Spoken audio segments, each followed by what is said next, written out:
Now we're back to the story of Dave Hootke, how a good high school ministry leader went bad. And so it was, as Dave's high school ministry flourished, the hopes of Northview soared.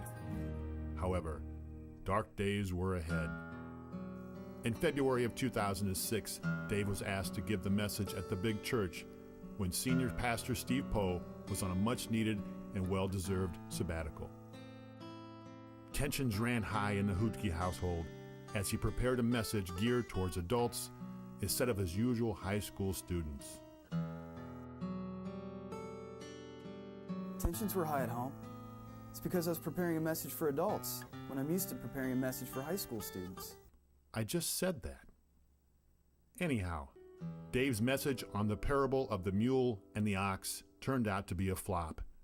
Critics complained that the parable that Dave was teaching was nowhere to be found in the Bible. Okay, I panicked. I made it up. But then the sermon got too big. It became a monster. It was out of control. I was out of control.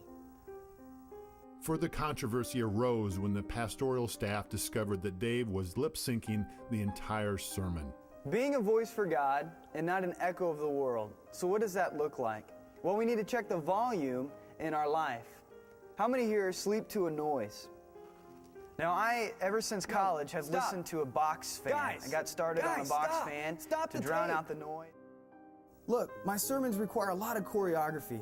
I pre-recorded the sermon to help with timing and pacing, to make things smoother. It was still my voice. It was still my voice. But it was the highly controversial and embarrassing wardrobe malfunction, a faulty zipper, that would prove to be Dave's death blow. The elders and the board of trustees met that afternoon to decide Dave's fate.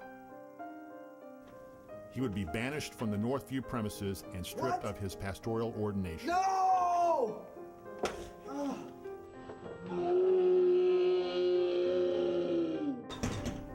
The next few months would find Dave fighting to get back to the pulpit, receiving guest spots in Sunday school at a local Church of Christ, and having a comment to an editor printed up in the Noblesville Ledger.